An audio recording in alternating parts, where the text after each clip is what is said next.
Hello students. मैं Aditya Kumar Gautam IIT Kanpur से आपका वेलकम करता हूं आज के इस लेक्चर में।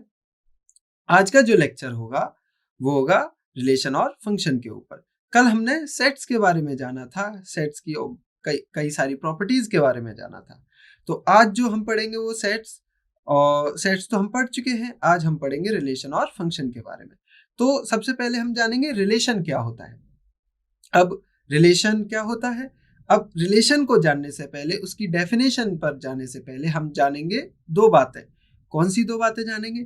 पहली बात जानेंगे कि ऑर्डर्ड पेयर क्या होते हैं। दूसरी बात जानेंगे कि कार्टेशियन प्रोडक्ट क्या होता है। अब ऑर्डर्ड पेयर क्या होता है चलिए जानते हैं। जैसा कि ये नाम है ऑर्डर्ड पेयर। पेयर का क्या मतलब होता है बच्चों? पेयर का मतलब होता है जोड़ा। ऑर्डर का क्या मतलब होता है बच्चों? ऑर्डर का मतलब होता है क्रम। तो यहाँ पे ये जो जोड़े होंगे हमें किसी न किसी एक क्रम में दिए हुए होंगे, हम एक क्रम को फॉलो करते हैं। अब इसको और बेहतर तरीके से समझने के लिए हम देखेंगे कि जैसा कि हमारे पास सेट होते थे। सेट में क्या होता था? मान लीजिए मेरे पास एक सेट है ए कॉमा बी, ठीक है। हमें पता है ये इक्वल होगा बी कॉमा ए के, क्योंकि सेट में क्या होता है हम एलिमेंट्स लिखते हैं, हमें मतलब नहीं है कि कौन सा एलिमेंट पहले है कौन सा एलिमेंट बाद में है। तो यहाँ पे देखिए कि इसका पहले हम ए लिख रहे हैं फिर बी लिख रहे हैं, यहाँ पे पहले हम बी लिख रहे हैं फिर ए लिख रहे हैं। तो यहाँ पे ऑर्डर का कोई मतलब नहीं है। बट यहाँ जो ऑर्डर्ड पेयर है, जैसा कि ये नाम है, यहाँ पे ऑर्डर ही सबसे ज्यादा महत्वपूर्ण चीज है। वो कैसे है? जैसे कि सेट में हम कर्ली ब्रैकेट से एलिमेंट को डिनोट करते थे, ऑर्डर पेयर में क्या करेंगे? हम राउंड ब्रैकेट से एलिमेंट को दिखाएंगे, जोड़ों को दिखाएंगे। तो इसमें क्या होता है? पहला एलिमेंट कॉमा से पहले आता है, दूसरा एलिमेंट कॉमा के बाद आता है। तो ये जो है हमारा एक ऑर्डर्ड पेयर है। तो ए कॉमा बी हमारा एक ऑर्डर्ड पेयर है। तो क्या बोलते हैं कि ए कॉमा बी हमारा एक ऑर्डर पेयर है। तो अब अगर हम कोई दूसरा ऑर्डर पेयर ले, मान लीजिए हमने दूसरा ऑर्डर पेयर लिया बी कॉमा ए, ठीक है।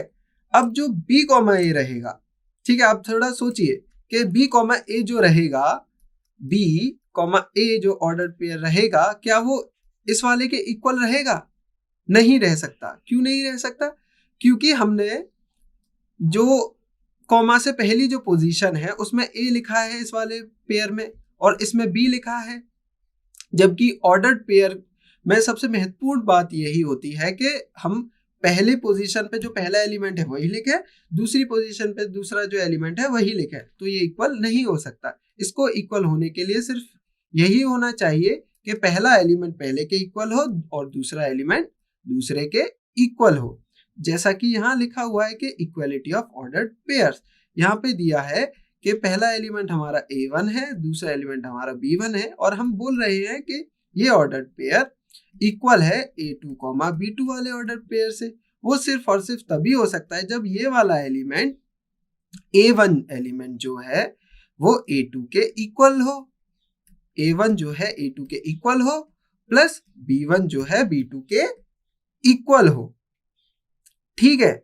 तो ये सिर्फ तभी पॉसिबल होता है, इसलिए इसका नाम है ऑर्डर्ड पेयर। आपको ये समझ आ गया होगा। अगर आपको अभी भी कोई डाउट है, अगर आपको कोई भी चीज क्लियर नहीं है तो आप कमेंट कर सकते हैं। मैं आपके डाउट को क्लियर करने की पूरी कोशिश करूंगा, ठीक है। अगर आपको ये सब क्लियर हो चुका है तो आइए आगे बढ़ते हैं, जानते हैं कार्टेशियन प्रोडक्ट के बारे में। तो कार्टेशियन प्रोडक्ट क्या होता है?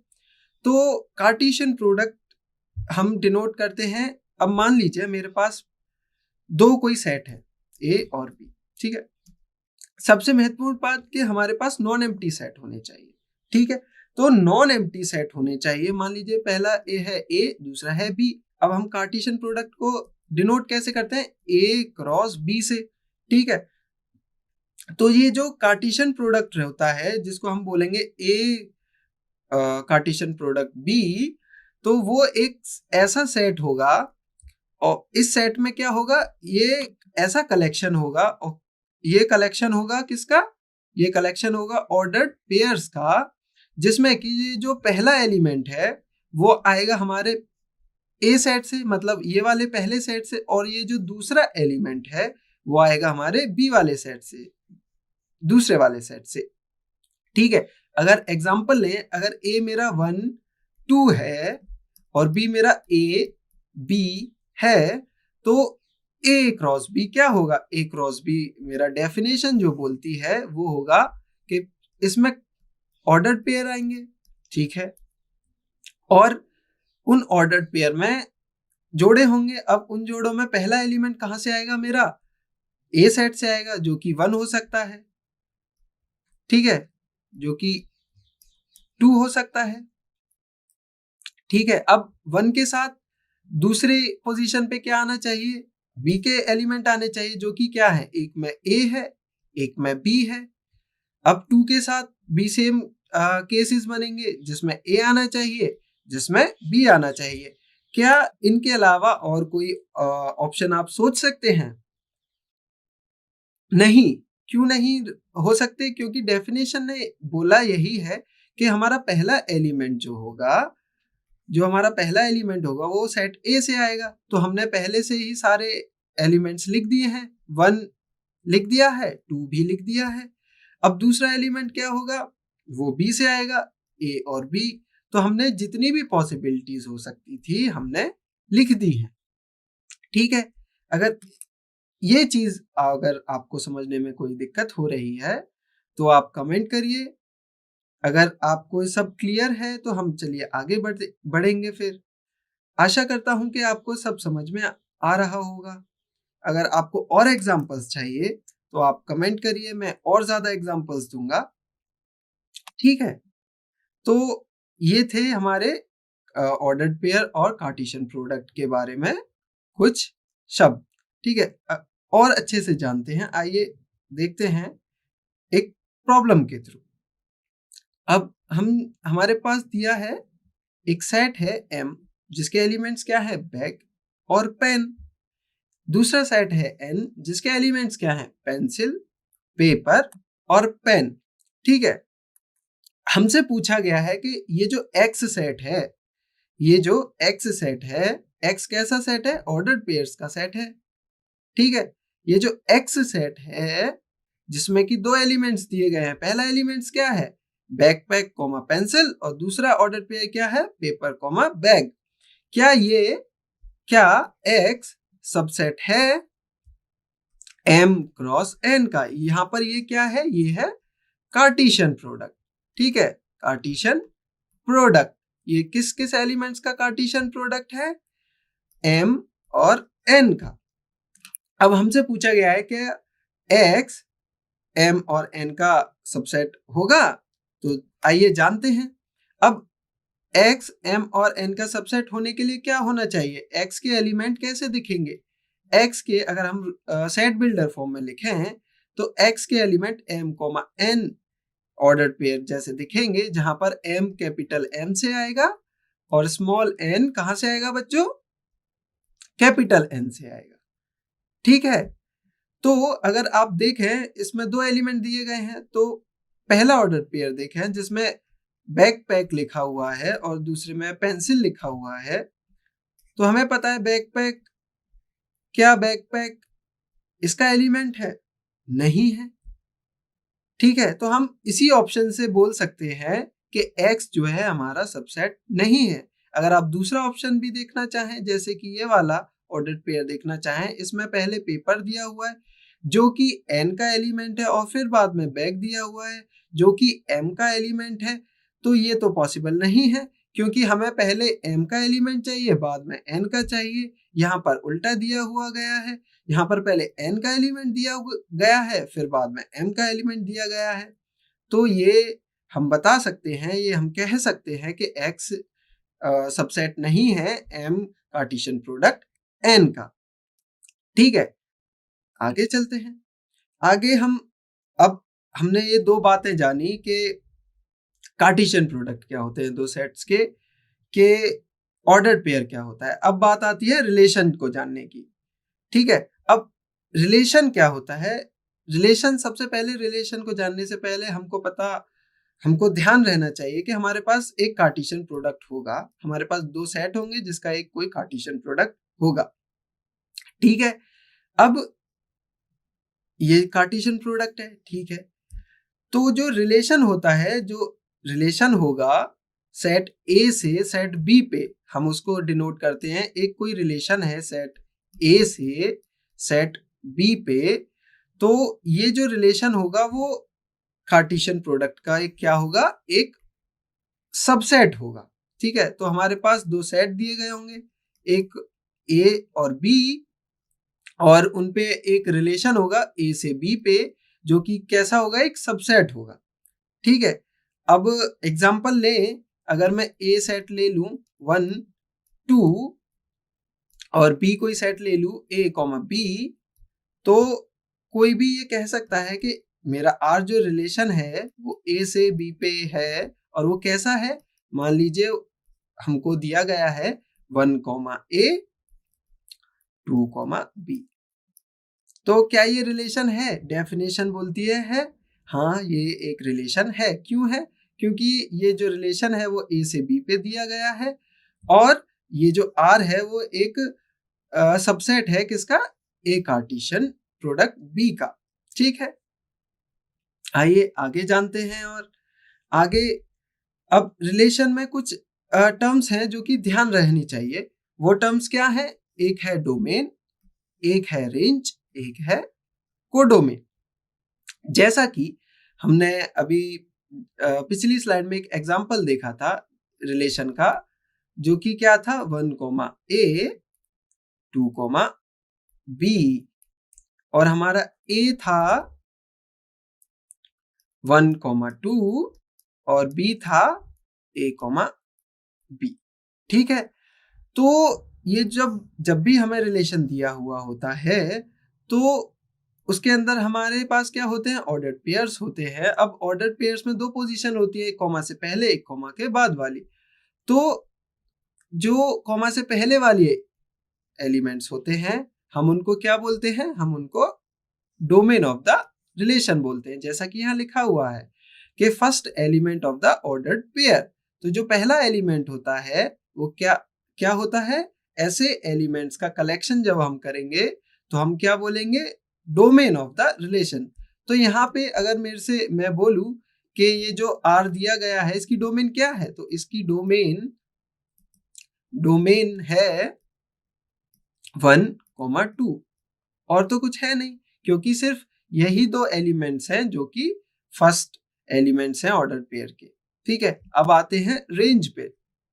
रेंज क्या होती है? बहुत सिंपल है।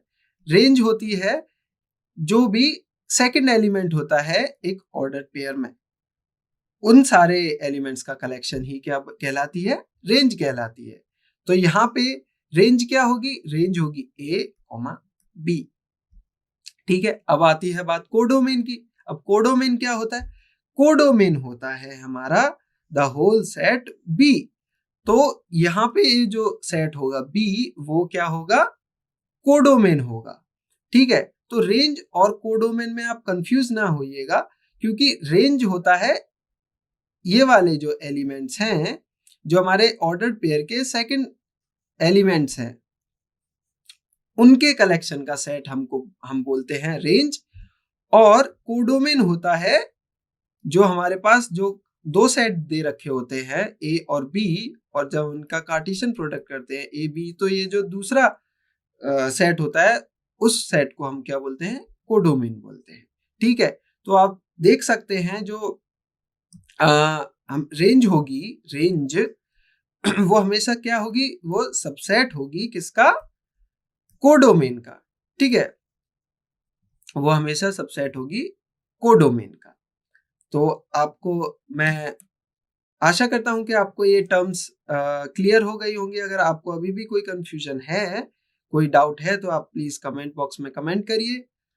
मैं आपके डाउट को क्लियर करने के लिए हर पॉसिबल कोशिश करूंगा। अगर आपको सब क्लियर हो चुका है तो चलिए आगे बढ़ते हैं, जानते हैं और देखते हैं कि और प्रॉब्लम्स कैसी आती हैं रिलेशन पे। ठीक है, तो हम एक प्रॉब्लम के जरिए जानेंगे कि डोमेन और रेंज को और बेहतर कैसे समझ सकते हैं और कैसे जान सकते हैं। तो हमारी ये जो प्रॉब्लम है उसमें हमें एक सेट दिया गया है A 1 3 5 7 और B दिया गया है 6, 8। तो जो हमारा रिलेशन है वो A से B पर दिया गया है। तो जब भी हमारे पास ये जो होता है A, B रिलेशन का एक एलिमेंट होता है, हम इसको ऐसे भी लिख सकते हैं कि A is related to B, जिसको हम ऑर्डर पेयर में ऐसे लिखते हैं और वर्ड्स में ऐसे लिखते हैं। ठीक है, तो इसका मतलब होता है A रिलेटेड टू B, जिसका मतलब है A, B। ठीक है, इसका और इसका मतलब एक ही है। तो हमको बताया गया है कि रिलेशन जो सेट है वो कैसा होना चाहिए। तो यहाँ बोला गया है कि A रिलेट करेगा B से। कैसे करेगा, मतलब हम A, B का जो कलेक्शन है वो कैसे जानेंगे। तो हमसे बोला गया है कि A जो होना चाहिए वो B से बड़ा होना चाहिए। ये जो A एलिमेंट है वो A सेट से आएगा और ये जो B एलिमेंट है वो B सेट से आएगा। तो अब देखते हैं कि कौन से A के एलिमेंट्स हैं जो B से बड़े हैं। तो अगर आप देखें B में 6 और 8 एलिमेंट है, तो और इजीली आप जान सकते हैं कि हमारे पास सिर्फ 7 इकलौता एलिमेंट है A का जो कि 6 से बड़ा है, और कोई एलिमेंट A का और किसी एलिमेंट B के एलिमेंट से बड़ा नहीं है। तो हमारे पास ये मिल गया। इसका मतलब 7 इज रिलेटेड टू B। क्यों? 7 is greater than 7 is related to 6, क्योंकि 7 इज ग्रेटर देन 6। तो जो हमारा रिलेशन बनेगा वो एक सिंगलटन सेट बनेगा जिसमें एक ही ऑर्डर पेयर होगा जो कि होगा 7, 6। ठीक है, तो अब देखिए तो इसकी रेंज क्या होगी। रेंज जैसा कि मैंने बताया, रेंज होती है वो सारे एलिमेंट्स का कलेक्शन जो कि सेकंड पोजीशन पे आते हैं। यहाँ पे तो सिर्फ एक ही एलिमेंट है जो कि है 6। अब डोमेन क्या होगी? डोमेन होती है वो सारे एलिमेंट्स का कलेक्शन, ऐसे एलिमेंट जो कि ऑर्डर पेयर में फर्स्ट पोजीशन पे आते हैं। यहाँ पे एक ही ऑर्डर पेयर है और वो एलिमेंट 7 है, तो यहाँ पे रेंज और डोमेन दोनों ही सिंगलटन सेट्स हैं। ठीक है, अगर आपको ये समझने में कोई भी डाउट है या अनक्लियर है चीजें, तो आप कमेंट बॉक्स में कमेंट कर सकते हैं। अगर आपको सब क्लियर है तो बहुत अच्छा है, इसका मतलब आप अपनी पढ़ाई बहुत अच्छे से कर रहे हैं। तो आई होप कि आप सभी को समझ में आया होगा। तो चलिए आगे बढ़ते हैं, जानते हैं टाइप्स ऑफ रिलेशन के बारे में। तो टाइप्स ऑफ रिलेशन में हमारे पास होते हैं रिफ्लेक्सिव, सिमेट्रिक, ट्रांजिटिव। फिर जब हमारे पास हमको एक ऐसा रिलेशन मिलता है जो कि ये तीनों की प्रॉपर्टीज होल्ड करता है, तो हम ऐसे रिलेशन को इक्विवेलेंस रिलेशन बोलते हैं। जब हमारे पास इक्विवेलेंस आता है तब हम उसके बाद बात करेंगे इनवर्स रिलेशन के बारे में। ठीक है, आइए जानते हैं, इनकी डेफिनेशन देखते हैं, इनके एग्जांपल से समझते हैं कि ये अपनी डेफिनेशंस को कैसे कहना चाहते हैं। तो पहला रिलेशन आता है, पहला टाइप आता है रिफ्लेक्सिव रिलेशन का। तो क्या होते हैं वो? हम समझते हैं एक एग्जांपल के थ्रू। तो मान लीजिए कि ए सेट दिया है 1 2 3 और बी सेट दिया है ए बी, और मान लीजिए हमको रिलेशन भी दिया गया है। वो रिलेशन मान लीजिए कैसा है, मान लीजिए 1, 1 1, 2 and 1, 1, A 1, B and 2, A। Okay, ठीक है, ये एक सबसेट है A क्रॉस B का। ठीक है, तो ये एक पॉसिबल रिलेशन हो सकता है। ठीक है, तो अब अगर आप देखें कि जो हमारा एक ये जो पॉसिबल रिलेशन है, हम अज्यूम कर लीजिए एक रिलेशन है, ठीक है, तो ये रिफ्लेक्सिव है कि नहीं है। अब रिफ्लेक्सिव बोलता है कि ये जो हमारा रिलेशन दे रखे होते हैं एक सेट से किसी दूसरे सेट पे, यहाँ पे जैसे एग्जांपल में हमारे में दिया है ए से बी पे, तो ये जो फर्स्ट सेट होता है, मतलब ये वाला जो सेट होता है, उसका अगर हम कोई भी एलिमेंट ले, मतलब हम कोई भी एक एलिमेंट ले लें, तो हमारे पास वो एलिमेंट खुद से रिलेट करना चाहिए। इसका क्या मतलब बताया था अभी मैंने? इसका मतलब था कि x, x एक ऑर्डर्ड पेयर होना चाहिए। हमें पता है ए में कौन कितने एलिमेंट्स है? 3, 1 है, 2 है, 3 है, ठीक है।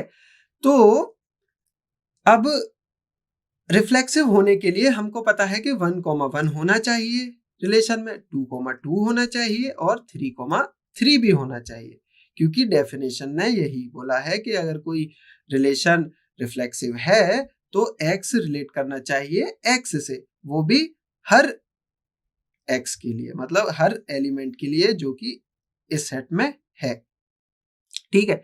तो आप देख के बताइए क्या 1, 1, 2, 2 और 3, 3 है रिलेशन में? नहीं है। तो ये सेट कैसा, क्या ये सेट रिफ्लेक्सिव रिलेशन है? बिल्कुल नहीं है, क्योंकि ये रिफ्लेक्सिव की जो डेफिनेशन है, जो बेसिक डेफिनेशन है, उसको फॉलो नहीं करता, ठीक है। तो आइए आगे बढ़ते हैं, हम जानते हैं सिमेट्रिक रिलेशन के बारे में। जैसा कि अगर हम पिछला वाला रिलेशन उठा के देखें, जो कि ये था 1, a, 2, a, 1, b। तो सिमेट्रिक रिलेशन होने के लिए क्या होना चाहिए? सबसे पहले तो हमारे पास अगर x, y है, इसका मतलब यहाँ पर क्या है? a से b पर एलिमेंट्स जा रहे हैं। अगर हमारे पास a, b कोई है, मतलब ये a का एलिमेंट है और ये b का एलिमेंट है, मतलब a, b कोई एलिमेंट है। अगर यहाँ के एग्जांपल में देखें, अगर मेरे पास 1, a है, ये 1 का a का एलिमेंट है और ये b का एलिमेंट है, ठीक है। तो अगर मेरे पास 1, a है, तो मेरे पास ये इम्प्लाई करना चाहिए, तो इसका मतलब ये होना चाहिए कि मेरे पास a, 1 भी होना चाहिए। क्या मेरे पास a, 1 है? देखिए सेट में नहीं है, नहीं है। तो ये सेट कैसा नहीं है? ये सेट सिमेट्रिक रिलेशन नहीं है, क्योंकि सिमेट्रिक रिलेशन कहता है कि अगर मेरा सेट मेरा रिलेशन अगर x से y पे जा रहा है और उसके एलिमेंट्स x, y हैं, अगर एक एलिमेंट भी रिलेशन में बिलोंग करता है, तो मेरे पास y, x भी रिलेशन में बिलोंग करना चाहिए। हमने एग्जांपल में देखा कि 1, a बिलोंग करता है, लेकिन a, 1 बिलोंग नहीं करता है। तो ये सेट कैसा नहीं है? ये सेट सिमेट्रिक रिलेशन नहीं है, ठीक है। तो यहाँ तक अगर आपको कोई दिक्कत आई है समझने में, तो प्लीज आप कमेंट करिए और मेरे को बताइए कि आपको क्या चीज समझ में नहीं आई, ठीक है। तो आई होप कि आपको सब समझ में आ रहा है। तो चलिए आगे बढ़ते हैं, जानते हैं ट्रांजिटिव रिलेशन को। तो ट्रांजिटिव रिलेशन बहुत ही सिंपल है। ट्रांजिटिव रिलेशन कहता है कि अगर मेरे पास कोई रिलेशन है x से y पे, और अगर x, y रिलेशन में आता है और y, z भी रिलेशन में आता है, मतलब x रिलेट करता है y से और y रिलेट करता है z से, तो इन दोनों का मतलब होना चाहिए कि मेरे पास x रिलेट करना चाहिए z से। अगर इन दोनों के होने के बाद मेरे को एक ऐसा थर्ड ऑर्डर पेयर मिले x, z वाला, x रिलेटेड टू z वाला रिलेशन वाले सेट में, तो मैं क्या बोलूंगा वैसे रिलेशन सेट को? मैं बोलूंगा ये एक ट्रांजिटिव रिलेशन है, ठीक है। तो बहुत ही सिंपल था। तो आपने सिमेट्रिक पढ़ा, आपने ट्रांजिटिव पढ़ा, ठीक है। तो कितने ही सिंपल से डेफिनेशंस थी सिमेट्रिक, ट्रांजिटिव और रिफ्लेक्सिव रिलेशन की, ठीक है। तो आगे जानते हैं हम इक्विवेलेंस रिलेशन के बारे में। तो इक्विवेलेंस रिलेशन कुछ नहीं है, जो हमने 3 प्रॉपर्टीज पढ़ी हैं। अगर हमें एक ऐसा सेट मिल गया जिसमें रिफ्लेक्सिव हो, जिसमें सिमेट्रिक रिलेशनशिप हो और जिसमें ट्रांजिटिव रिलेशन वाली प्रॉपर्टीज होल्ड हो रही हो, तो ऐसे सेट जो कि ये तीनों चीज मानता हो, जो कि तीनों की प्रॉपर्टी होल्ड करती हो, तो उस रिलेशन सेट को हम बोलते हैं इक्विवेलेंस रिलेशन। ठीक है, बहुत ही सिंपल है। तो हमने जाना रिफ्लेक्सिव, सिमेट्रिक और ट्रांजिटिव रिलेशन के बारे में और साथ के साथ इक्विवेलेंस रिलेशन के बारे में जाना। अब हम आगे बढ़ते हैं, जानते हैं इनवर्स रिलेशन के बारे में। तो जैसे कि रिलेशन हम अगर सेट बिल्डर फॉर्म से देखें तो ऑर्डर्ड पेयर होता है ए कॉमा बी, जिसमें से कि ए फर्स्ट एलिमेंट जो है वो ए सेट में से आता है, सेकंड एलिमेंट वो बी सेट में से आता है, और ए जो है हमारा किस सेट के ऊपर रिलेशन है, ए से बी के ऊपर, तो हम लिखते हैं ये। ठीक है, तो अगर हम इनवर्स रिलेशन के बारे में बात कर रहे होते हैं तो कुछ नहीं है इसमें, ये बहुत ही सिंपल सा कॉन्सेप्ट है। ये कॉन्सेप्ट है कि सबसे पहले तो आर रिलेशन इनवर्स को हम इस तरीके से डिनोट करते हैं। अगर मेरा रिलेशन आर है तो उसका इनवर्स कैसे मैं लिखूंगा, आर इनवर्स आर की पावर -1। तो अब ये सेट किस से किस सेट पे जा रहा होगा, पहले हमारा रिलेशन ए से बी पे जा रहा था, तो लॉजिकली देखें तो ये बी से ए पे जाएगा।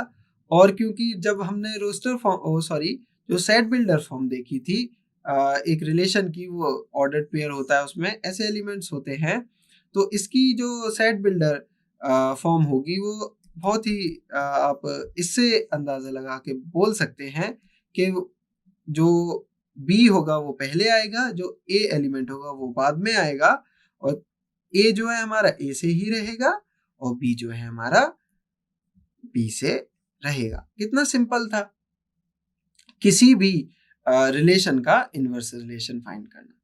ठीक है, तो अब हम आगे बढ़ते हैं, देखते हैं कि टोटल नंबर ऑफ रिलेशंस कितने पॉसिबल हो सकते हैं।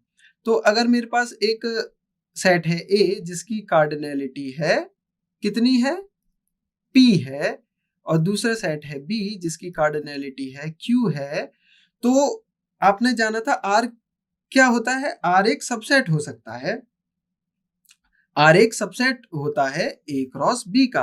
अब आप गौर करिए कि A क्रॉस B क्या था, A क्रॉस B कुछ नहीं था, ये एक कलेक्शन था ऑर्डर्ड पेयर्स का, जिसमें से कि पहला एलिमेंट हम A से लेते हैं और दूसरा एलिमेंट हम B से लेते हैं। तो अगर मान लीजिए A के पास P एलिमेंट्स हैं, तो इसका मतलब है कि यहाँ पे P चॉइसेस हैं, मतलब मैं यहाँ पे P में से कोई भी एक एलिमेंट लिख सकता हूँ। सेम अगर मेरे पास B में Q एलिमेंट्स हैं, तो यहाँ पे मैं Q में से कोई भी एक एलिमेंट लिख सकता हूँ। तो मतलब इसके लिए मेरे पास P एलिमेंट्स है, P में से मैं कोई भी एलिमेंट लिख लूँ, इसके लिए मैं Q में से कोई भी एलिमेंट लिख लूँ, तो मेरे पास ऐसे कितने जोड़े बनेंगे, ऐसे मेरे पास अगर मैं इन दोनों का मल्टीप्लाई कर दूंगा तो मेरे पास P इंटू Q जोड़े बनेंगे।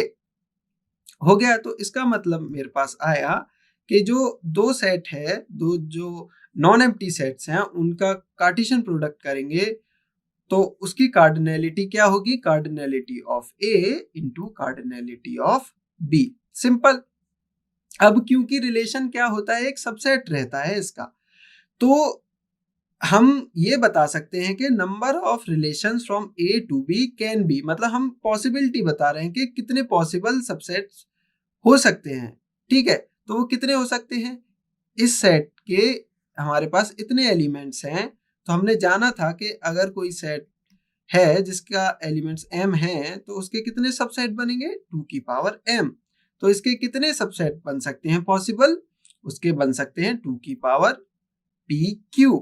ठीक है, तो ये जो नंबर है वो क्या है, ये है total number of possible relations from A to B, total number of possible relations from A to B. ठीक है, यहाँ तक कोई अगर आपको कोई भी डाउट है तो आप प्लीज कमेंट बॉक्स में कमेंट करिए। आपके डाउट को मैं कोशिश करूंगा पूरी तरीके से क्लियर कर दूं। अगर आपको सब समझ आ रहा है तो चलिए आगे बढ़ते हैं और जानते हैं फंक्शंस के बारे में। अब तक हमने सेट्स पढ़ चुके हैं, आज हमने रिलेशन पढ़ा। आशा करता हूं कि आपको रिलेशन काफी अच्छे से समझ आया होगा, उसके टाइप समझ आए होंगे। अब हम आते हैं फंक्शन के ऊपर। तो जो फंक्शन टॉपिक होता है वो हम इन दोनों के बाद में पढ़ा। तो क्यों पढ़ा? जैसा कि आपने देखा कि रिलेशन की डेफिनेशन में कार्टेशियन प्रोडक्ट का यूज था, जिसमें कि सेट का यूज हो रहा था, जिसमें कि सबसेट का यूज हो रहा था, इसलिए हमने सेट के बाद रिलेशन पढ़ा। अब रिलेशन के बाद हम फंक्शन पढ़ते हैं। फंक्शन इसीलिए पढ़ते हैं क्योंकि ये जो फंक्शन है वो एक स्पेशल टाइप ऑफ रिलेशन होते हैं। मतलब रिलेशन पे हम कुछ कंडीशंस लगा देते हैं जिससे कि हमें क्या मिलता है? फंक्शन मिलता है। आइए जानते हैं वो कंडीशंस क्या लगाते हैं, कब हम एक रिलेशन को कौन सी कंडीशन लगाएं जिससे कि वो फंक्शन बन जाए। तो जो रिलेशन होगा, मान लीजिए यहाँ क्योंकि हम फंक्शन के बारे में पढ़ रहे हैं तो हम उस रिलेशन को एफ से लिखेंगे। तो हमारे पास एक रिलेशन है एफ जो कि एक ए सेट से एक बी सेट पे है, दोनों ही नॉन एम्प्टी है। ये तो सिंपल सा रिलेशन में भी था, ठीक है।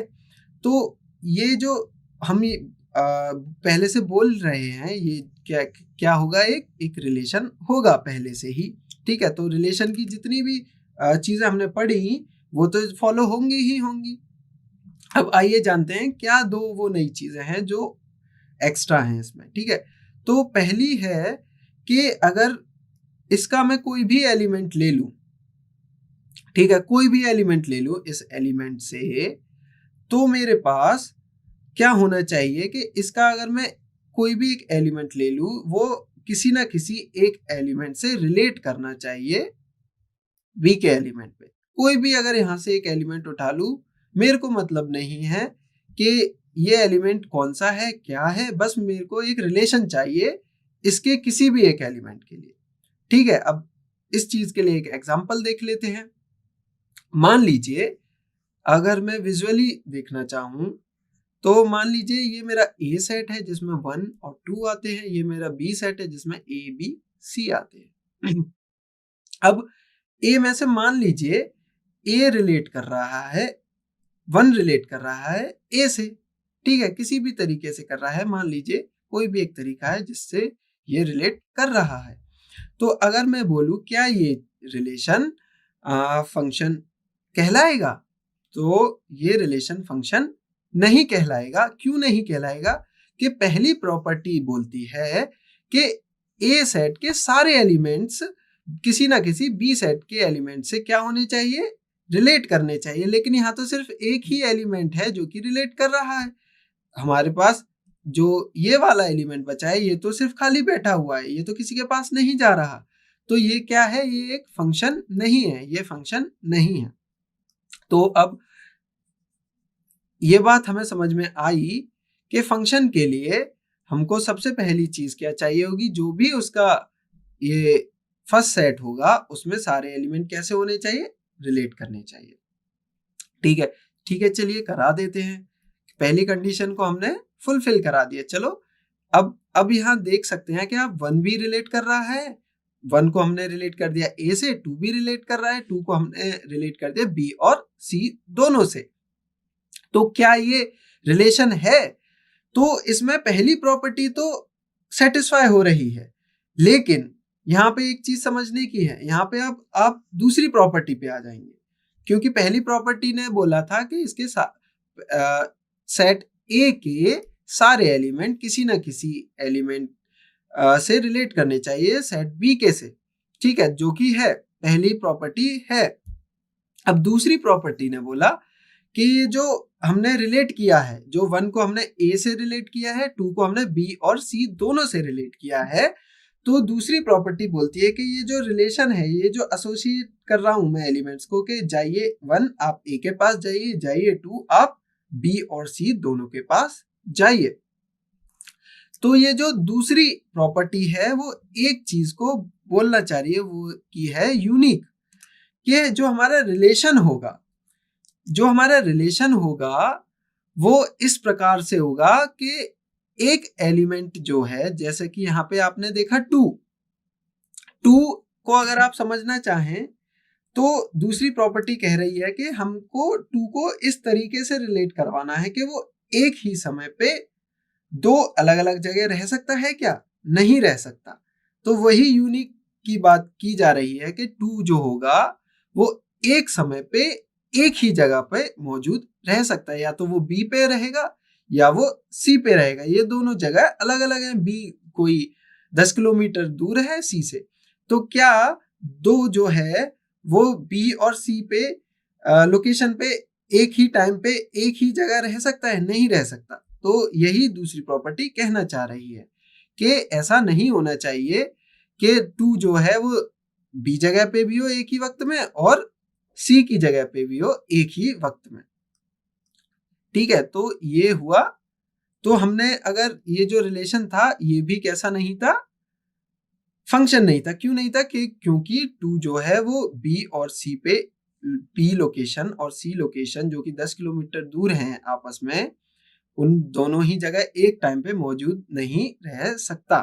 तो इसीलिए ये भी क्या है? फंक्शन नहीं है। अगर इसे फंक्शन होना है तो या तो ये बी में रहेगा, अब ये फंक्शन है, या तो इसको सी वाली लोकेशन पे रहना पड़ेगा, तब ये फंक्शन कहलाएगा। ठीक है, ये आपको आशा करता हूँ फंक्शन की ये जो डेफिनेशन है, ये जो 2 कंडीशंस हैं वो क्लियर समझ में आई होंगी। अगर आपको अभी भी कोई कंफ्यूजन है या कोई डाउट है तो आप कमेंट करिए। मैं आपके डाउट को क्लियर करने की हर सक्षम आपके हर डाउट को क्लियर करने की करूँगा, पॉसिबिलिटी रखूँगा। ठीक है?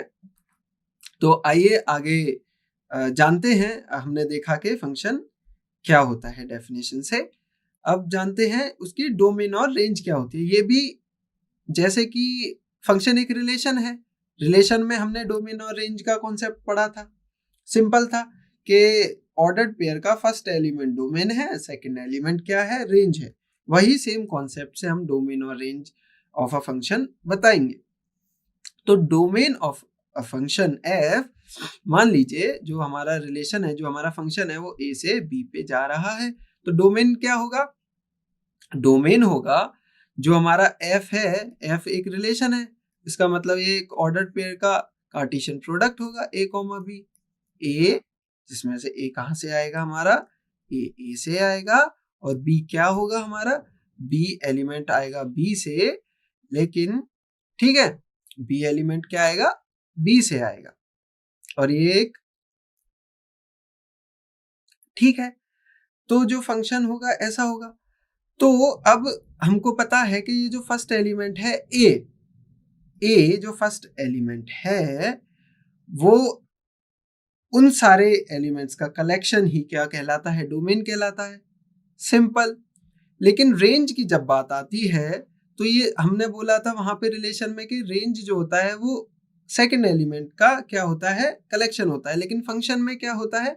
ये जो बी है वो हमारा बी एफ ऑफ ए होना चाहिए।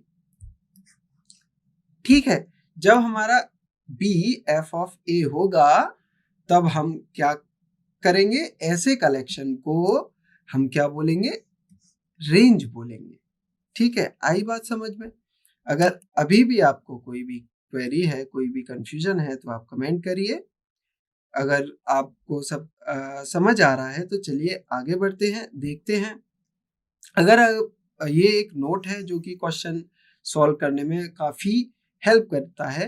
वो ये नोट कहता है कि अगर मेरे पास 2 फंक्शन है, एक f है, एक g है, और फंक्शन f का डोमेन d1 है, फंक्शन g का डोमेन d2 है, तो जब मैं 2 फंक्शन को ऐड करूँगा तो उसका जब डोमेन निकल के आएगा वो d1 इंटरसेक्शन d2 निकल के आता है नॉर्मली। ठीक है, तो आप आगे क्वेश्चन देखेंगे कि कैसे ये हेल्प करता है।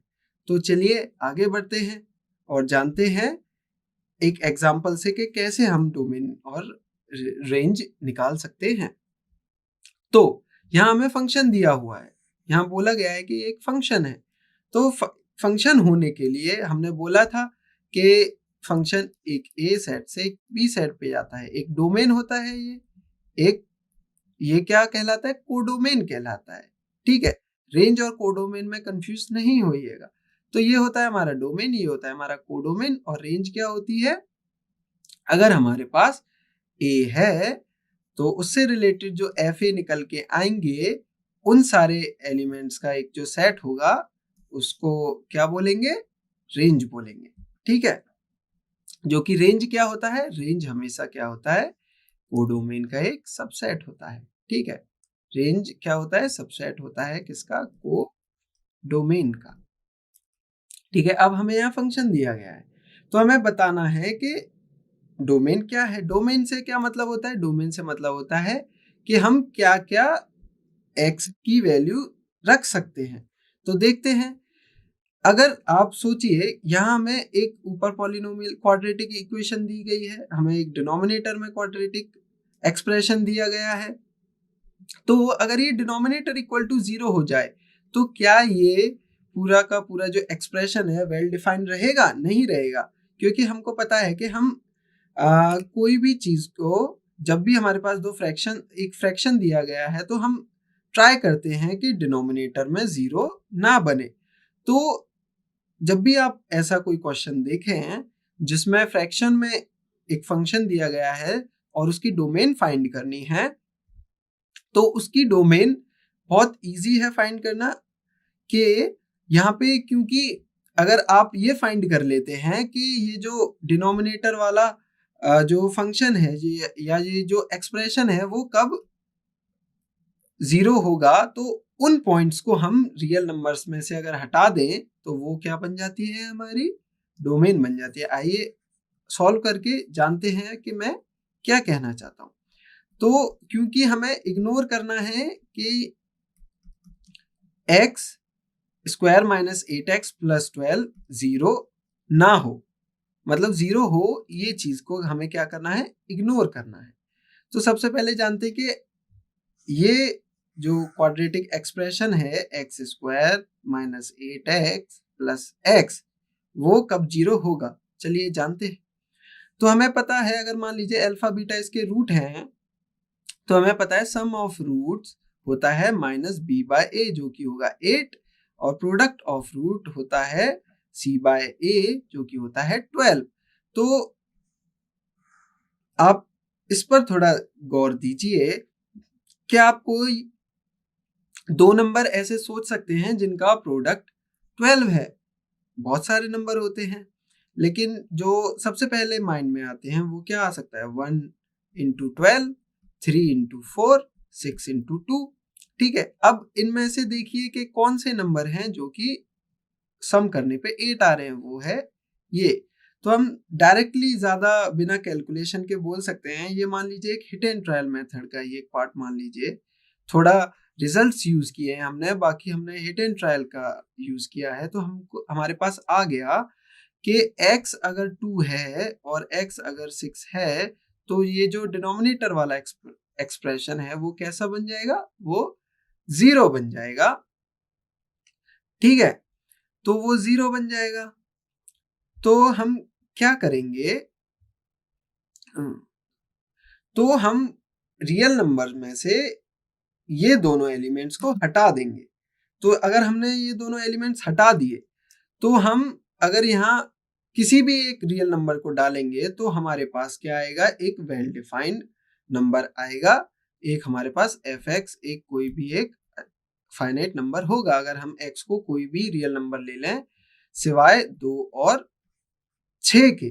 ठीक है, कितना इजी था इसका डोमेन निकालना। तो इसका डोमेन क्या होगा, डोमेन होगा ऑल रियल नंबर एक्सेप्ट, तो सारे रियल नंबर्स में से मैंने 2 और 6 को क्या कर दिया है, मैंने हटा दिया है। ठीक है, कितना आसान था। अब जानते हैं कि दूसरे एग्जांपल से देखते हैं कि रेंज कैसे फाइंड की जाती है। अभी हमने डोमेन के ऊपर क्वेश्चन देखा, अब देखते हैं रेंज के ऊपर क्वेश्चन। तो रेंज क्या होता है, जब भी हमने डेफिनेशन में देखा रेंज के बारे में तो काफी सिंपल सा फंडा है, जब भी हमको फंक्शन दे रखा हो ऐसे y इक्वल्स टू यहाँ पर x का एक्सप्रेशन दे रखा हो और हमसे फाइंड करवाई गई हो क्या, रेंज, तो हम ट्राई करते हैं कि हम इस फंक्शन को x इज इक्वल्स टू यहाँ पे y का कोई एक्सप्रेशन ले आए, y का एक्सप्रेशन बना दे। ठीक है, तो वही ट्राई करते हैं कि x equals to some y का कोई फ्रैक्शन बनाने की। तो सबसे पहले मैं ये जो डिनोमिनेटर है वो लेफ्ट साइड पे ले जाऊंगा, जो कि मेरा 1 plus X square Y is equals to X बनेगा। अब मैं जो राइट हैंड साइड पे जो x है उसको भी लेफ्ट हैंड साइड पे ले जाऊंगा, तो ये मेरी एक क्वाड्रेटिक इक्वेशन बन जाएगी in term of x, Y X square minus X plus Y is equals to 0। तो अगर मैं इसमें श्रीधराचार्य फॉर्मूला लगाऊं तो मेरे पास आएगा x equals to 1 plus minus 1 minus 4 Y square upon 2y। ठीक है, तो मेरे पास मिल गया कोई एक x is equals to y का एक्सप्रेशन। तो अब जैसे कि हमने डोमेन फाइंड की थी पिछले क्वेश्चन में, अब सेम अप्रोच से हम क्या फाइंड करेंगे, इसके लिए डोमेन फाइंड करेंगे। इसके लिए अगर ये इसी की डोमेन अगर हमने फाइंड कर ली तो वो क्या होगी, हमारी इस क्वेश्चन के लिए रेंज होगी। ठीक है, तो चलिए फाइंड करते हैं। तो हमको पता है कि y 0 नहीं होना चाहिए। ठीक है, अब एक और कंडीशन है कि हमको पता है कि रूट के अंदर की कोई भी चीज होती है वो हमेशा या तो 0 हो सकती है या 0 से बड़ी होनी चाहिए, मतलब पॉजिटिव होनी चाहिए। तो यहाँ पे रूट में 1 माइनस 4y स्क्वायर दिया हुआ है। ठीक है, तो हमारे पास क्या होना चाहिए, पहला तो y 0 नहीं होना चाहिए। क्यों? क्योंकि अगर y 0 हुआ तो डिनोमिनेटर में 0 आ सकता है। अब यहाँ पे 1 माइनस 4y स्क्वायर कैसा होना चाहिए, ग्रेटर देन इक्वल टू 0 होना चाहिए, जिसको मैं ऐसे भी लिख सकता हूं, जिसको मैं आगे 1/4 ये लिख सकता हूं। अगर मैं रूट अप्लाई करूं या अगर आप देखना चाहें कि y square less than equal to 1/4 है, अब ये कब कब हो सकता है y स्क्वायर 1/4, तो बहुत ही सिंपल है कि अगर ये जैसे ही मैं मॉडुलस रूट लगाऊंगा तो यहाँ मॉडुलस लग जाएगा, यहाँ प्लस माइनस ये कन्वर्ट हो जाएगा हाफ में, जो कि मैं लिख सकता हूँ 1/2 माइनस 1/2 से। ठीक है, तो हमने इसको देखा कि y 0 नहीं हो सकता, हमने इसको देखा कि y 0 है, यहाँ पे 0 बिलोंग कर रहा है। तो हम अभी और जानेंगे कि एक्चुअली में y इक्वल्स टू 0 बन सकता है कि नहीं बनाया जा सकता। ठीक है, तो वो कैसे जानेंगे, वो हम जो हमारा एक्चुअल जो गिवन फंक्शन दे रखा है, जो एक्चुअल में फंक्शन दे रखा है y equals to x divided by 1 plus X square, अगर हम उसकी जगह y की जगह 0 रख दें तो हमारे पास आएगा 1 प्लस एक्स स्क्वायर, जिसको हम सॉल्व करेंगे तो x इक्वल्स टू 0 आएगा। तो हमें पता है कि हम x 0 ले सकते हैं, बिल्कुल ले सकते हैं, x 0 लेने में यहाँ पर कोई भी परेशानी नहीं होगी। तो जब भी x 0 होगा तो y भी 0 आएगा ही आएगा। इसका मतलब y क्या है, रेंज का ही एक एलिमेंट है। तो हम बोलेंगे कि y 0 एलिमेंट जो है वो भी क्या है, एक रेंज का ही एलिमेंट है। तो हमने बोल दिया कि जो रेंज होगी वो क्या होगी, वो क्लोज्ड इंटरवल होगी -1/2 से 1/2। ठीक है, सिंपल। तो जैसा कि यहाँ पे है सिंपल, तो अब जानते हैं 1 1 फंक्शन क्या होता है। 1 1 फंक्शन होता है, इसको हम समझते हैं एक मशीन के थ्रू के फंक्शन को, एक मशीन के थ्रू समझिए 1 1 फंक्शन को, कि हमारे पास एक मशीन है, मान लीजिए जूसर है। ठीक है, जो कि जूस निकालता है। और इसमें एक पाइप है जिसमें फ्रूट्स जाते हैं और एक आउटपुट है जिससे कि जूस बाहर निकलता है। तो अगर मेरे पास एप्पल है, अगर मेरे पास बनाना है, अगर मेरे पास लीची है, अगर मैंने इसमें एप्पल डाला तो क्या मेरा आउटपुट क्या आएगा? ऑब्वियस है कि एप्पल का जूस आएगा। बनाना डालूंगा तो बनाना का निकल के आएगा, लीची का तो लीची का। क्या कभी ऐसा पॉसिबल है कि मैंने एप्पल डाला और वो मैंगो का जूस या मैंगो शेक निकल के आया? नहीं ना। तो यही लॉजिक 1-1 फंक्शन में होता है कि अगर मेरे पास ए और बी सेट है और इस पे फंक्शन डिफाइन है एफ और इसके एलिमेंट है 1 2 और इसके हैं ए बी सी, ठीक है। तो 1-1 फंक्शन कहता है कि अगर 1 रिलेट कर रहा है ए से और जो है 2 रिलेट कर रहा है, किससे रिलेट कर रहा है? ये भी कैसे कर रहा है? ए से। तो ये फंक्शन है, फंक्शन की तो दोनों प्रॉपर्टी होल्ड हो रही हैं। वो कौन सी दो प्रॉपर्टीज थी? पहली थी कि ए के कोई भी एलिमेंट हो वो किसी ना किसी बी के एलिमेंट से एसोसिएट करना चाहिए, रिलेट करना चाहिए। कर रहा है, दोनों ए एलिमेंट से क्या कर रहे हैं? रिलेट कर रहे हैं।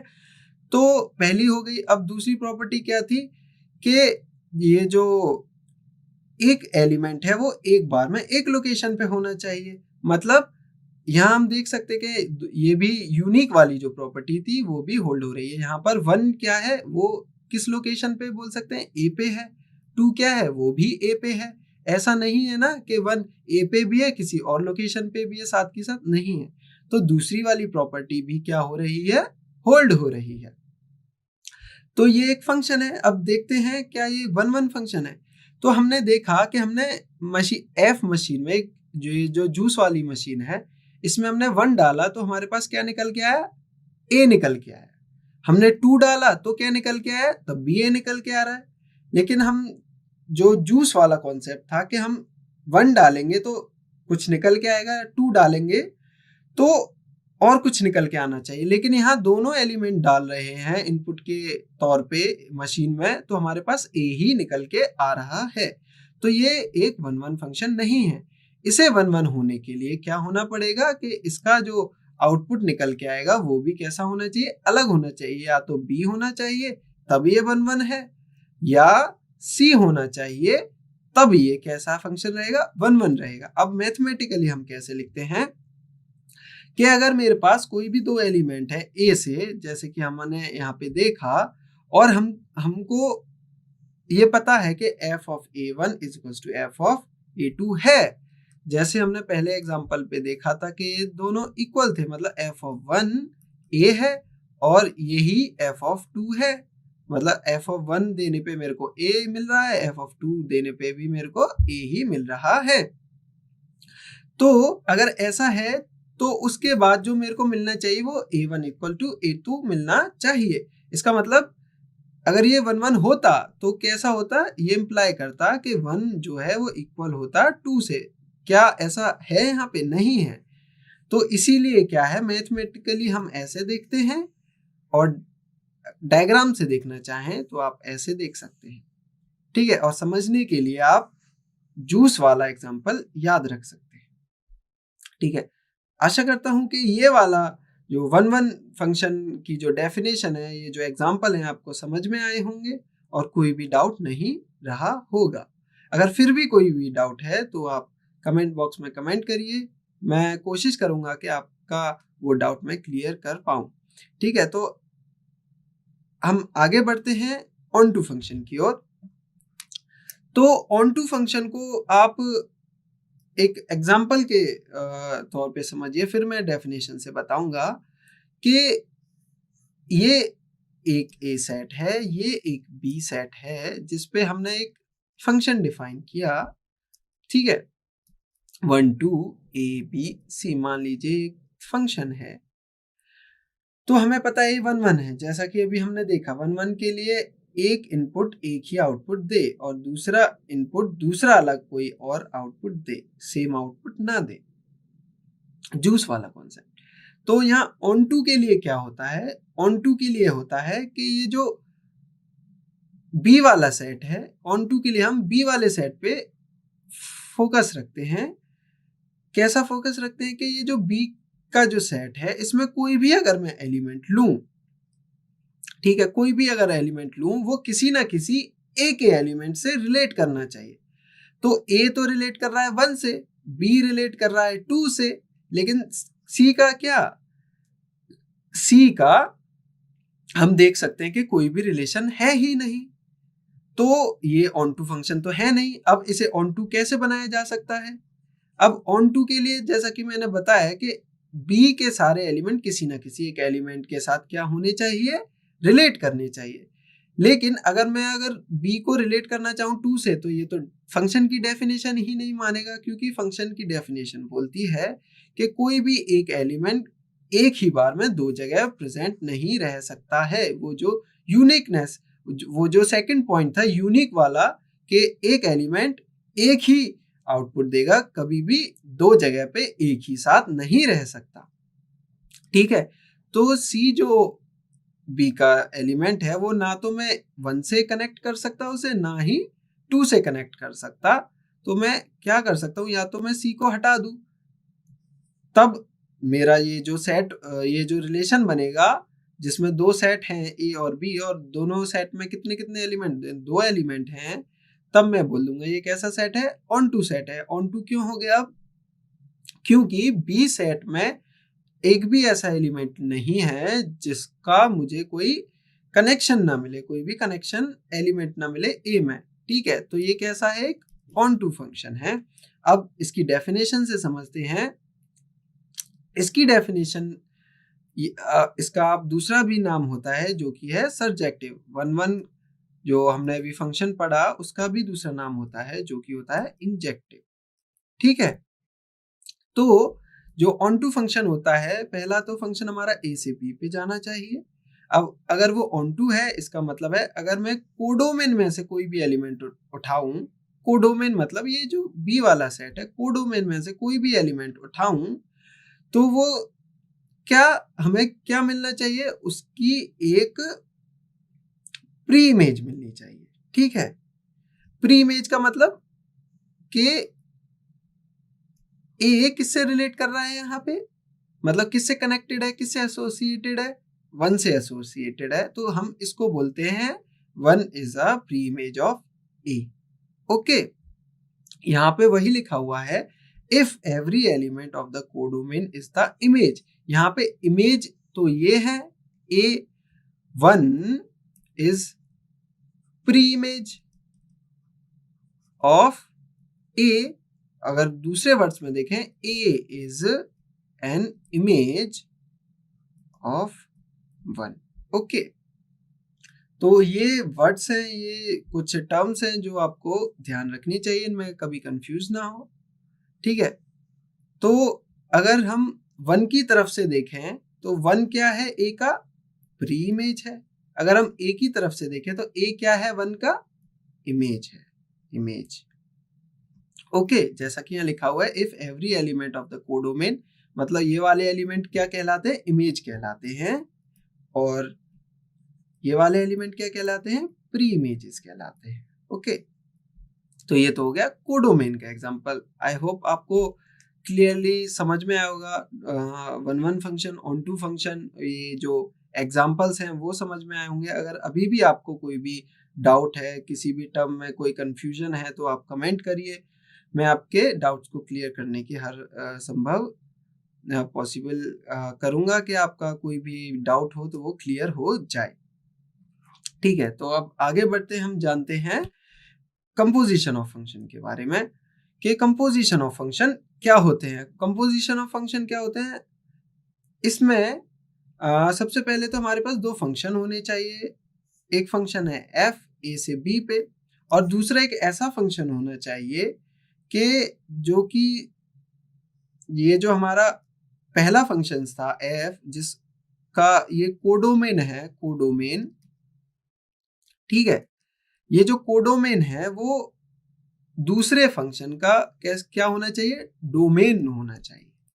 ठीक है, तो कंपोजिशन ऑफ फंक्शन करने से पहले इन दो बातों का खासकर ध्यान रखा जाना चाहिए कि दो फंक्शन होने चाहिए। अगर हमारा एक फंक्शन x से y पे है तो हमारा दूसरा फंक्शन कहाँ से होना चाहिए, y से किसी भी एक सेट पे होना चाहिए। मान लीजिए सेट, जैसे यहाँ पे c दे रखा है, इससे कोई मतलब नहीं। मेन जो हमें फर्क पड़ेगा वो इस चीज से पड़ेगा कि पहले फंक्शन का जो कोडोमेन है वो इक्वल होना चाहिए दूसरे फंक्शन के डोमेन से।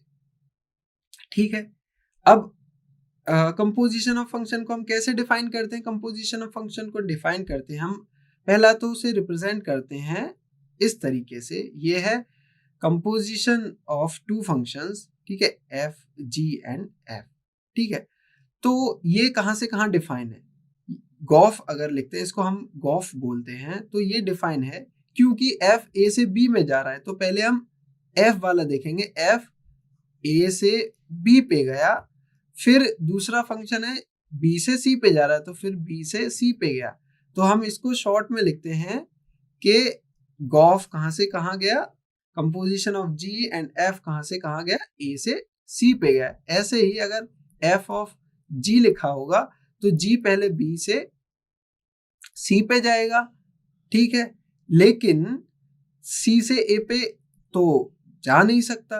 क्यों नहीं जा सकता? जैसे कि अभी बताया कि अगर कंपोजिशन ले रहे हैं तो ये जो फंक्शन होगा, ये जो फर्स्ट फंक्शन होगा, इसका डोमेन बराबर होना चाहिए इस वाले फंक्शन के,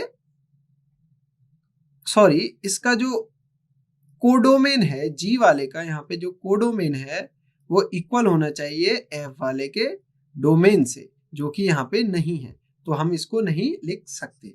ठीक है, तो ये आप खासकर ध्यान रखिएगा कि कंपोजिशन करते वक्त डोमेन और कोडोमेन, जिसका अगर आप जी ऑफ एफ कर रहे हैं तो इसका जो कोडोमेन है वो इक्वल होना चाहिए जी के डोमेन से, तभी हम कंपोजिशन कर सकते हैं।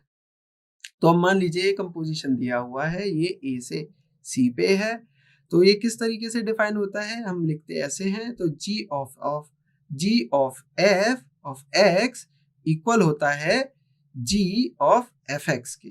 ठीक है, अब इसे एक एग्जाम्पल के रूप में समझते हैं, आप अच्छे से समझेंगे कि अगर मेरा जी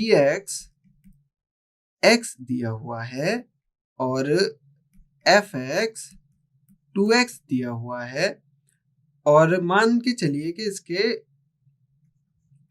मैंने ये रियल नंबर से रियल नंबर पे ही डिफाइन किए हुए हैं दोनों ही फंक्शन। ठीक है, तो मैं g ऑफ f कर सकता हूं क्योंकि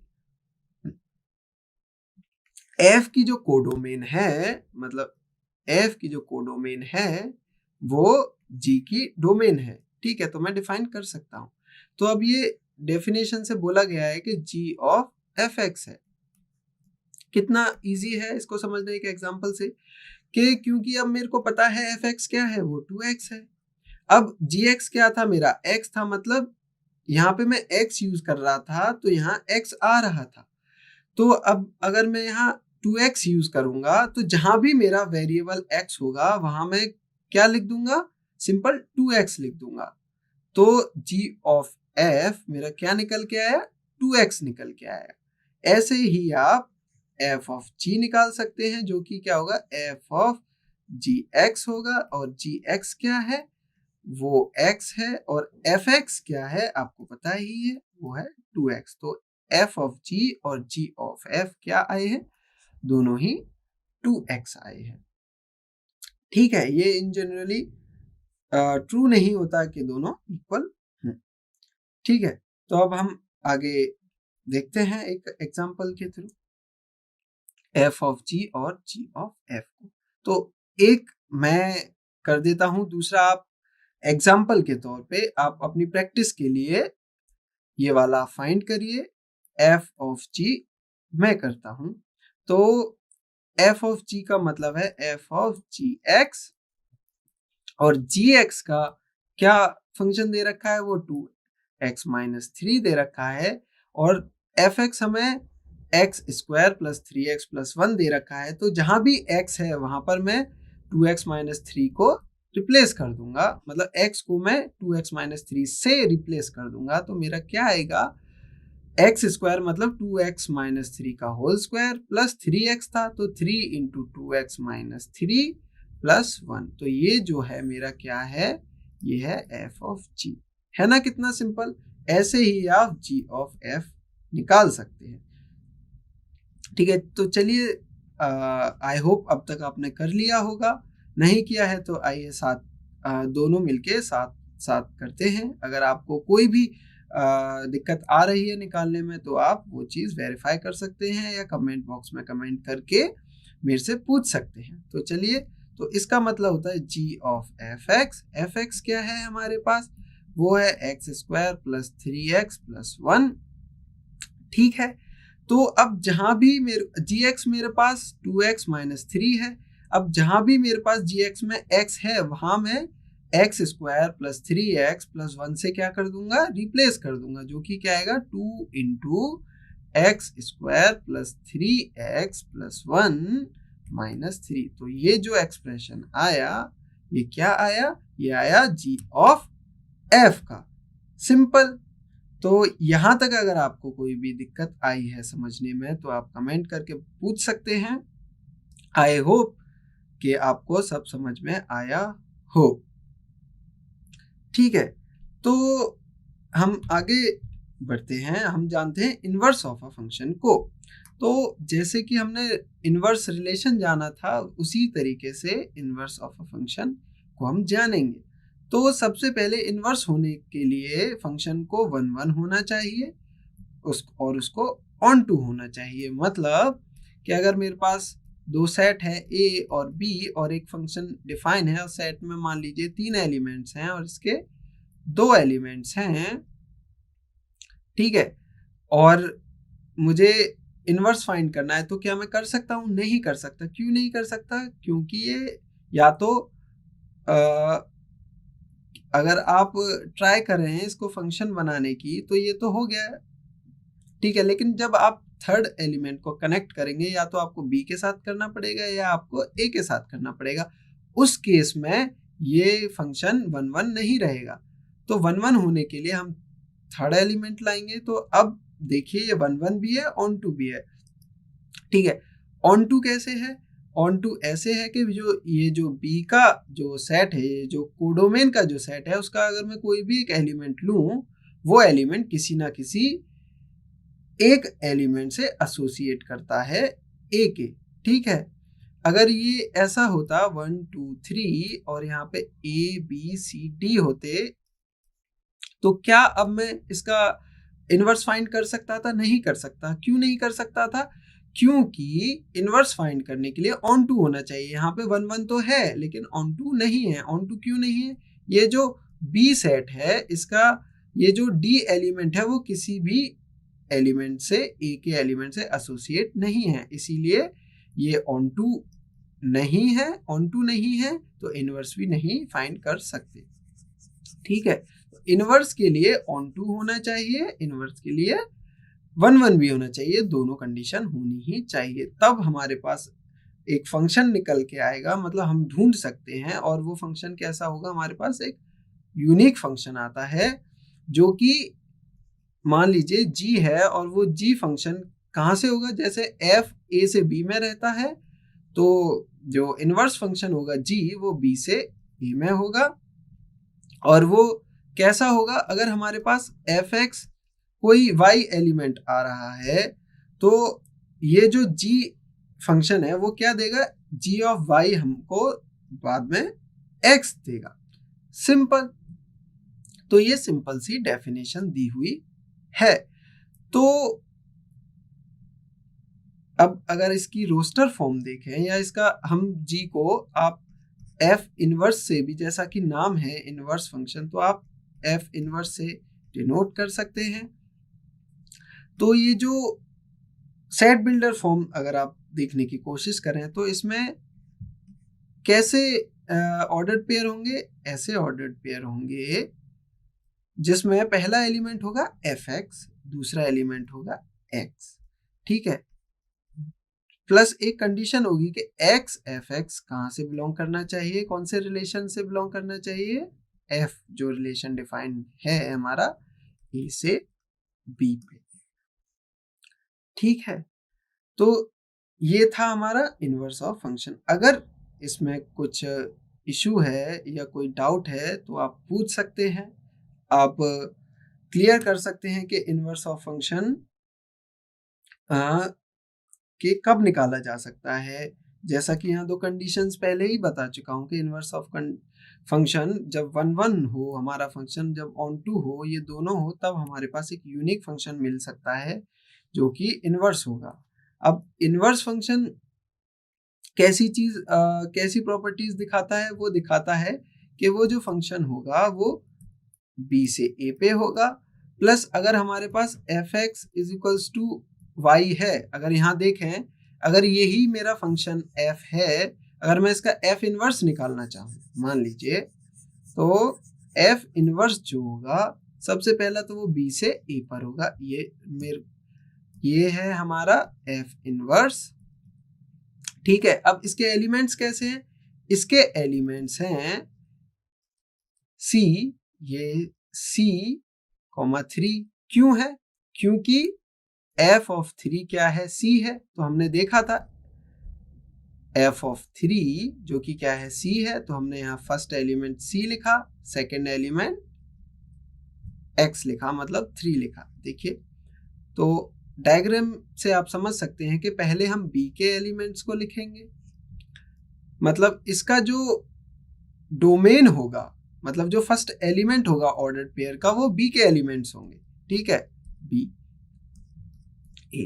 ठीक है, अब c किससे एसोसिएट करता है, किससे रिलेट करता है, 3 से करता है। और किसी से कर सकता है, नहीं कर सकता, क्योंकि फंक्शन कैसा फंक्शन था हमारा, 1 1 फंक्शन था। तो 1 1 फंक्शन ने हमको क्या दिया कि एक एलिमेंट एक ही एलिमेंट के साथ एसोसिएट करेगा, तो c 3 के साथ करेगा। और जैसा कि हम पिक्चर में भी देख सकते हैं, c 3 से रिलेट कर रहा है, b 2 से रिलेट कर रहा है, तो हमने b 2 लिखा। a 1 से रिलेट कर रहा है, तो हमने a 1 लिखा। तो ये जो पूरा एक सेट निकल के आया, ये कैसा सेट निकल के आया, ये हमारा है f इनवर्स। ठीक है, तो f इनवर्स हमारा 1 1 जब कोई फंक्शन होगा ऑन टू, जब कोई होगा सिर्फ और सिर्फ तभी हम निकाल सकते हैं। ठीक है, अगर आप इसको देखना चाहें तो ये भी कैसा है, एक फंक्शन ही निकल के आया है हमारे पास। मतलब अगर हमारे पास एक f फंक्शन है, तो जो इनवर्स हमने इस तरीके से निकाला है या डिफाइन किया है, वो भी क्या है, एक फंक्शन है, एक रिलेशन है। ठीक है, और ये एक सबसेट है, किसका सबसेट है, जैसा हमारा f एक सबसेट होता है a क्रॉस b का, ये हमारा सबसेट होगा b क्रॉस a का।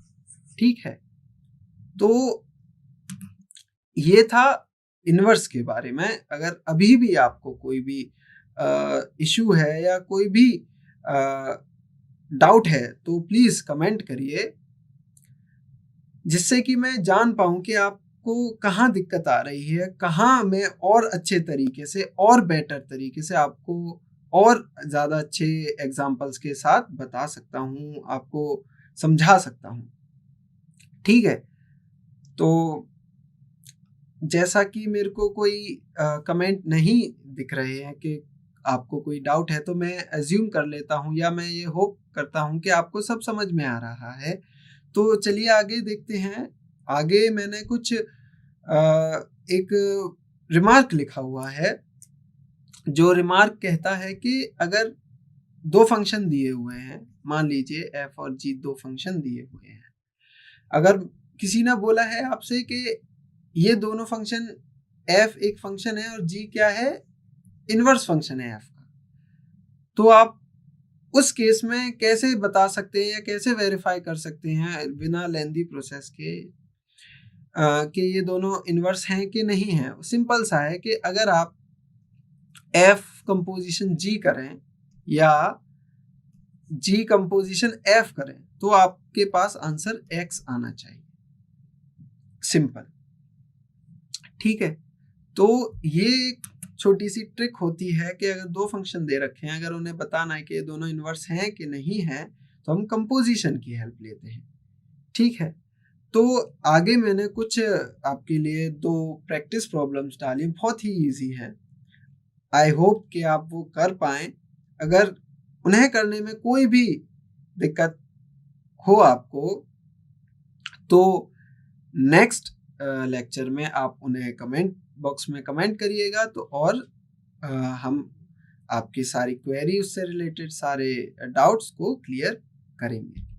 तो ये हमारी फर्स्ट प्रॉब्लम है जिसमें कि डोमेन और रेंज फाइंड कराई गई है, जिसका फंक्शन हमें ये दिया है। तो डोमेन फाइंड करने के लिए सिंपली सबसे पहली अप्रोच मैंने बताई थी कि यहाँ जैसा कि फ्रैक्शन में दिया हुआ है, तो हम ट्राई करेंगे सबसे पहले कि ये एक्सप्रेशन जो डिनोमिनेटर वाला एक्सप्रेशन है वो 0 कहाँ है।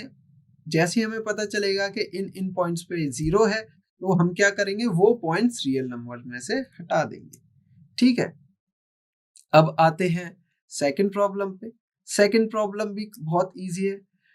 कैसे कि जब भी हमें रूट में फंक्शन दे रखे होते हैं, तो हम क्या करते हैं, ये जो एक्सप्रेशन दे रखा होता है उसके अंदर उसको ग्रेटर देन इक्वल टू 0 करते हैं। जैसे कि यहाँ मान लीजिए 2 फंक्शन दे रखे हैं, जैसे कि मैंने इसको मान लीजिए f1 फंक्शन, इसको मान लीजिए f2 फंक्शन। तो ये कैपिटल, ये जो f फंक्शन है स्मॉल, ये क्या है, f1 प्लस f2 है।